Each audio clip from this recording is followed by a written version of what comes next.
नमस्कार साथियों, स्वागत है आपका अपने YouTube channel BK educational trick पे। तो इस वीडियो में हम सभी देखने वाले हैं क्लास 7 का एनसीईआरटी बुक है और इस बुक का चैप्टर नंबर 4 का ऑब्जेक्टिव क्वेश्चन को देखेंगे जो कि आप विगत परीक्षाओं में पूछे जाते हैं या क्लास 7 के बच्चों के लिए काफ़ी इम्पोर्टेंट होगी। उसके अलावा आप कोई भी कंपटीशन की तैयारी करते हैं तो ऑब्जेक्टिव प्रश्न बनते हैं। तो आइए देख लेते हैं। फर्स्ट क्वेश्चन दिया हुआ है, पृथ्वी की सतह से ऊपर की ओर जाने पर सांस लेना कठिन होता है, क्यों? तो इसका आंसर होगा वातावरण में ऑक्सीजन की मात्रा कम रहती है। यानी वातावरण में ऑक्सीजन की मात्रा कम होगी तो सांस लेने में क्या होगा, कठिनाई होगी। पहले कौन सा भाग गर्म होता है? तो दिया है जल का सतह, पर्वतीय भाग, स्थल की सतह, वायुमंडल। तो सबसे पहले इस ऑप्शन के अनुसार स्थल की सतह गर्म होता है। वायुमंडल में ऑक्सीजन की मात्रा कितना है? तो वायुमंडल में ऑक्सीजन की जो मात्रा है वो 20.99% है। इसके अलावा अन्य गैस का भी जो मात्रा है उसको आप देख लीजिए, यहाँ पे चार्ट दिया गया एनसीईआरटी डाटा। नाइट्रोजन जो है आपका 78.03% है, ऑक्सीजन जो है आपका 20.99% है, आर्गन है 0.94%, कार्बन डाइऑक्साइड 0.01% है, हाइड्रोजन और हीलियम है 0.01%। नाइट्रोजन का याद रखिएगा 78.03% है। यानी कि जब आपका जो ऑक्सीजन है वो लगभग में बात की जाए तो लगभग 21% है। 20.99 यानी कि इसको 21% बोलेंगे। इसको नाइट्रोजन का पूछेगा तो 78.03 है। कितना है? 03 यानी 78% है। अगला क्वेश्चन है, वायुमंडल की सबसे पहली परत है। वायुमंडल की जो सबसे पहली परत जो है उसको क्षोभ मंडल कहते हैं। तो देखिए वायुमंडल को 5 परतों में बांटा गया है।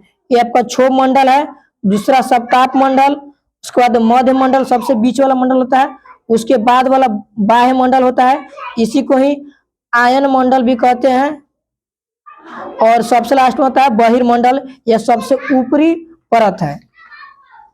अब हमारा 5वां क्वेश्चन है, रेडियो तरंगे किस प्रकार से परावर्तित होकर पृथ्वी पर वापस लौटती है? तो रेडियो तरंगे जो है आपका आयन मंडल से परावर्तित होकर पृथ्वी पर वापस लौटती है। इसका आप यहाँ पे मिल जाएगा। पृथ्वी से प्रसारित होकर रेडियो तरंगे इसी परत से प्रभावित होकर पृथ्वी पर आती है। यानी कि यहाँ पे आयन मंडल, इसी को बोलते हैं, आयन मंडल को बाह्य मंडल भी बोलते हैं। तो आयन मंडल या बाह्य मंडल इसका आंसर हो जाएगा।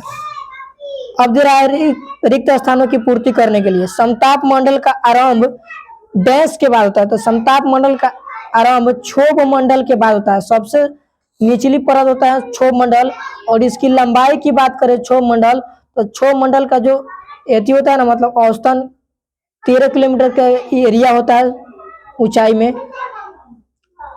बाह्य मंडल का फैलाव कितना होता है? तो बाह्य मंडल को ही आयन मंडल कहते हैं और इसका फैलाव होता है 80 से 400 किलोमीटर तक। यहाँ पे देख लीजिए बाह्य मंडल या आयन मंडल उसको बोलते हैं। इसका फैलाव होता है 80 से 400 किलोमीटर का इसका रेंज होता है।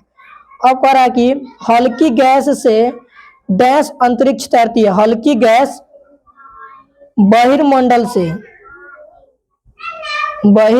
से अंतरिक्ष में तैरती है। देखिए यहाँ पे बहिर्मंडल में दे रहा है, यह वायुमंडल की सबसे निचली परत है, यह वायु की पतली परत होती है।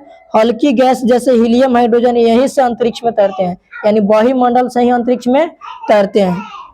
अगला क्वेश्चन है, वायुमंडल का विस्तार पृथ्वी की सतह से 10 किलोमीटर की ऊंचाई तक होता है। वायुमंडल का विस्तार जो है ना पृथ्वी की सतह से 1000 किलोमीटर तक होता है। यहाँ पे आपको मिल जाएगा इसका जवाब एनसीईआरटी डाटा, 1000 किलोमीटर की ऊंचाई तक। सभी प्रश्न का आंसर बिल्कुल सही और एनसीईआरटी डाटा के अनुसार कराया जा रहा है। वायुमंडल में सबसे अधिक डैश गैस पाई जाती है। तो वायुमंडल में सबसे अधिक गैस पाई जाती है नाइट्रोजन गैस पाई जाती है। और इसकी मात्रा की बात की जाए तो देखिए नाइट्रोजन होता है 78.03%। यहाँ पे जो डाटा दिखाया गया था इसमें इस डाटा को आप एक बार देख लीजिएगा और स्क्रीनशॉट भी ले सकते हैं। अगला क्वेश्चन हमारा, ताप बढ़ाने से डैश जल के स्तर वृद्धि हो जाती है। ताप बढ़ने से समुद्र के जल स्तर में वृद्धि हो रही है। डैश गैस को ग्रीन हाउस गैस कहते हैं। तो ग्रीन हाउस यानी CO2 गैस हो गया, इसको ग्रीन हाउस गैस कहते हैं। तो ये था ऑब्जेक्टिव और यहाँ से आपका सब्जेक्टिव बोलता है, तो हम ऑब्जेक्टिव करा दिए। उम्मीद करते हैं अभी आपको वीडियो अच्छी लगी होगी। अगर वीडियो ज़रा से भी आपके लिए हेल्पफुल है तो आप इस वीडियो को लाइक करें और अपने साथियों के बीच भी शेयर कीजिए, जिससे और लोग भी इसका लाभ उठा सके। और आप हमारे साथ नए व्यूअर हैं तो इस चैनल को सब्सक्राइब करके आप हम पर इसी तरह का प्यार देते रहें, ताकि और भी वीडियो बनाने के लिए हम लगातार आपके साथ जुड़े और इसी तरह का वीडियो टाइम टू टाइम देते रहें। इसमें आप हमारा एक लाइक, शेयर और सब्सक्राइब के द्वारा हमको आप मोटिवेट कर सकते हैं। बाकी हम आपके लिए एकदम टाइम टू टाइम वीडियो बनाते रहेंगे और फिर मिलेंगे किसी नेक्स्ट वीडियो में।